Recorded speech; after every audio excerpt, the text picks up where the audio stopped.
il m'a dit, mais Ève, ce que tu fais dans ces comptes rendus audio, en riant, c'est de la bombe. Et il faudrait effectivement un jour que tu en fasses des podcasts. Réussir les hommes, les femmes bien sûr, mais les hommes avec un grand H et le territoire. Je trouve que ce qui est important aussi toujours, c'est le témoignage et de donner effectivement les bonnes pratiques. Moi, la trace, c'est bien sûr la transmission.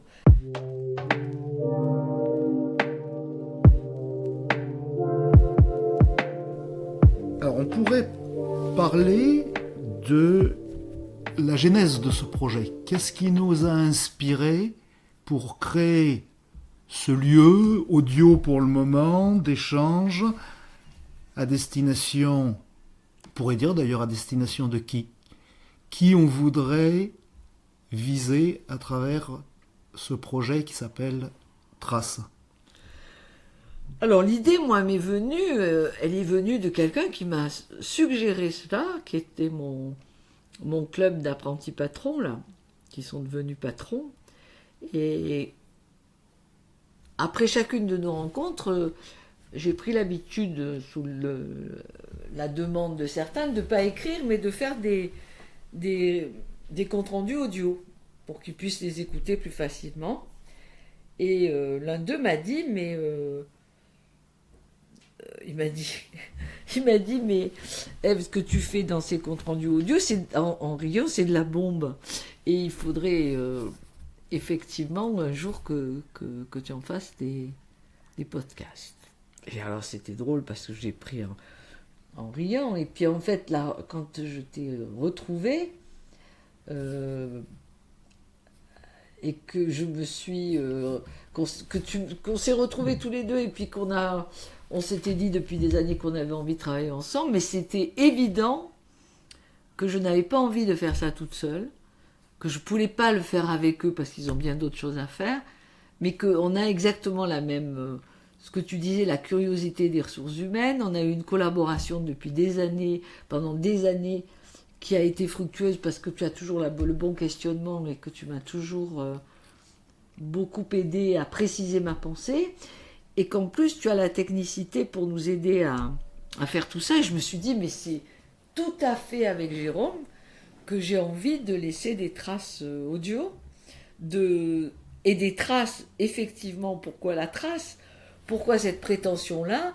D'abord parce qu'il y a le grand âge, parce que j'ai envie depuis toujours de faire réussir les autres, et toi aussi, que tu as toujours été un accompagnant de grande qualité dans l'entreprise pour faire vraiment gagner l'entreprise et les équipes. Et en plus, ce que je trouve formidable, c'est que on s'est rendu compte que notre territoire aussi, si on lui donnait une capacité entrepreneuriale et qu'on développait l'entrepreneuriat, mais on développait bien évidemment le territoire. Et c'est ça qui, moi, a toujours été un guide, et je pense que tu le rejoins, puisque tu t'occupes de tas de choses au niveau de Marseille, notamment la plateforme et autres, et que moi j'ai aussi des engagements qui me permettent de dire que j'ai besoin, et qu'on a tous besoin que tout ce qui s'implante ici réussisse, et que l'accompagnement des dirigeants, le savoir-devenir de ces dirigeants, la capacité aussi de développer le savoir-devenir des entreprises est une façon de faire réussir le territoire. Réussir les hommes, les femmes bien sûr, mais les hommes avec un grand H et le territoire. C'est d'une prétention folle, mais en même temps, à notre niveau de témoignage. Je trouve que ce qui est important aussi toujours, c'est le témoignage, et de donner effectivement les bonnes pratiques, d'essayer d'être très synthétique dans un monde qui est foisonnant, pour laisser justement cette trace qui puisse... La trace, c'est intéressant, c'est qu'on peut s'y mettre, on peut en sortir, mais elle donne un référent. Est-ce que c'est prétentieux, tu dis, et on le dit souvent, c'est d'une prétention folle, Oui. ou est-ce que c'est ambitieux ? Moi, la différence que j'y fais, c'est que c'est la même chose, mais la prétention est je travaille pour moi, et l'ambition, je travaille pour le collectif. Absolument. C'est beaucoup mieux. Et alors, ce mot de trace, idéalement, qu'est-ce qu'il y aurait derrière, à l'intérieur de ce mot? J'ai mon idée, mais je vais d'abord te laisser... Moi, la trace, c'est bien sûr la transmission. Ouais. Transmettre, c'est toujours transmettre. Et transmettre, justement, c'est justement laisser effectivement une trace, comme dans la vie, dans laquelle on peut justement se mettre dans la trace ou en sortir. On a toujours le choix et cette liberté-là. C'est ça qui est formidable. C'est-à-dire que dans le propos qu'on tiendra, il y aura bien sûr des gens qui ne seront pas d'accord, et tant mieux. Et ça crée ce dialogue-là, ça crée ce questionnement-là, et ça, c'est du vivant. Mais c'est la transmission, pour moi, la trace. Et c'est quelque chose qui est aussi, justement...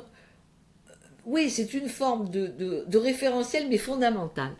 Pas trop foisonnant. Ça laisse quelque chose qui est guidant. C'est aussi une transmission guidante, mais dans les deux sens du terme, encore une fois, soit contre, soit pour. Qu'importe. Mais...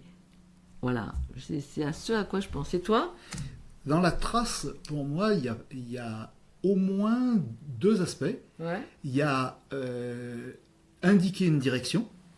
J'indique par une trace une direction. Ça, je trouve ça assez intéressant. Il y a quelque chose que je laisser une trace. Donc il y a une empreinte, un côté d'empreinte. Et la troisième, c'est un peu la référence... à la montagne et au guide, en ski de randonnée, quand on dit « mets-toi dans ma trace ».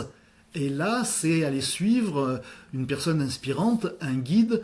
Et moi, aujourd'hui, je remercie mes guides professionnels qui m'ont pris dans leur trace et qui m'ont permis de gravir la montagne et d'arriver beaucoup plus haut.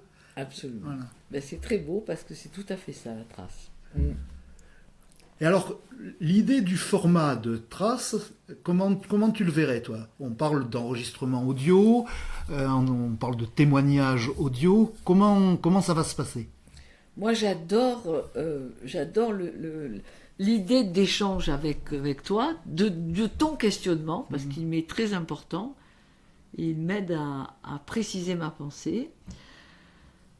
Donc, je trouve que c'est beaucoup plus vivant, que c'est intéressant, et je le verrai sous un format pas trop long pour qu'on puisse traiter une thématique sur 20-30 minutes sous forme de dialogue justement et de questionnement, et avec toujours l'idée peut-être de se mettre au clair sur le sujet, sur le thème abordé bien sûr, avec une petite référence même théorique, et ensuite d'être effectivement extrêmement pragmatique dans l'échange pour qu'on soit sur les bonnes pratiques à transmettre. Et là, avec nos témoignages vrais, c'est-à-dire il ne s'agit pas d'être théorique là, au contraire, il s'agit d'être extrêmement lié à nos témoignages d'expérience.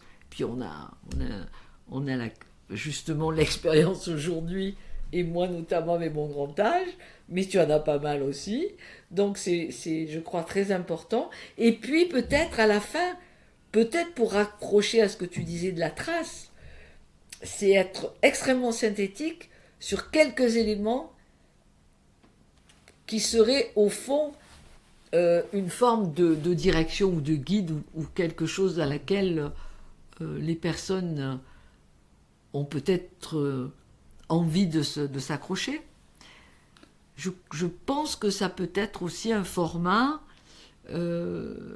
qui correspond assez bien à la demande aujourd'hui de l'entreprise, qui a besoin vraiment de choses très, très, très, très concrètes aussi, parce que c'est complexe.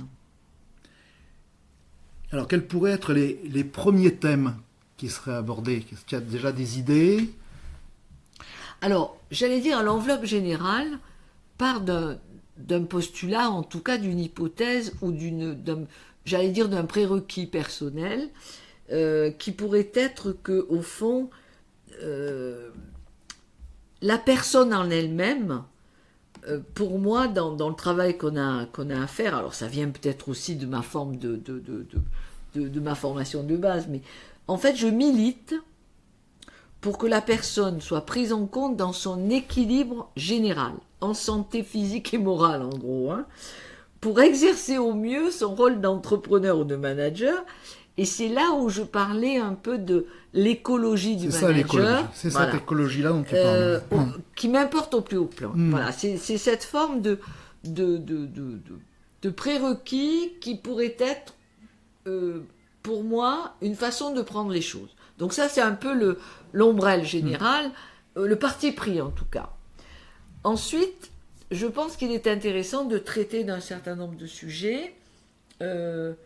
Donc le premier, après peut-être nous verrons l'ordre des choses, mais le premier c'est peut-être, puisqu'encore une fois on était dans la trace, qu'on donnait une direction, c'est revenir à la vision authentique de la personne qui se pose comme un entrepreneur, qui pourrait être effectivement un sujet de départ important, qui relie à la fois l'individu, la personne, avec l'exercice de l'entreprise. Et là, il y a un sujet premier, dont pourrait peut-être découler aussi après d'autres sujets liés à tout cela. Très bien, très bien. Bon. Et alors, pour écouter les futurs épisodes, oui. Comment ça va se passer? Bon, là, je peux répondre. On va imaginer mettre en ligne ces différents formats audio pour le moment. Peut-être qu'après, on verra d'autres formats, mais on ne s'interdit rien. Mais pour le moment, on va se concentrer sur le format audio, sur une plateforme numérique qui pourra être accessible soit sur le web, soit sur téléphone mobile, soit sur mobile. Alors, on a imaginé, il faut le dire aussi, que ce qu'on allait produire de notre regard avait une certaine valeur, ou du moins il fallait que ça ait de la valeur pour ceux qui allaient écouter, sinon on se faisait plaisir simplement, et puis ça ne nous menait pas plus loin. Ce qui veut dire quand même qu'on imaginera une forme de monétisation de ces contenus, probablement sous la forme, on ne sait pas encore, d'un abonnement, certainement un abonnement. Enfin, ça sera toutes les informations seront disponibles dès qu'on sortira les premiers épisodes sur le site. Voilà. Je pense que qu'est-ce que tu as à préciser sur cette notion de valeur? Oui, effectivement, c'est important pour nous parce que on se connaît bien tous les deux et on a tendance à être effectivement dans des exercices bénévoles aussi par ailleurs, mais on a pris conscience au fil du temps que donner une valeur était aussi une façon d'accrocher avec une commercialisation simple, mais au moins avoir le sentiment qu'il fallait, justement, puisque tu parlais d'ambition tout à l'heure, d'avoir cette ambition-là, que ce que nous proposions est une certaine valeur, et que donc il devait y avoir une saine contrepartie. Et que ça nous obligeait quelque part. Donc ça peut aussi avoir du sens. Eh bien, merci Ève. Merci à toi, Jérôme.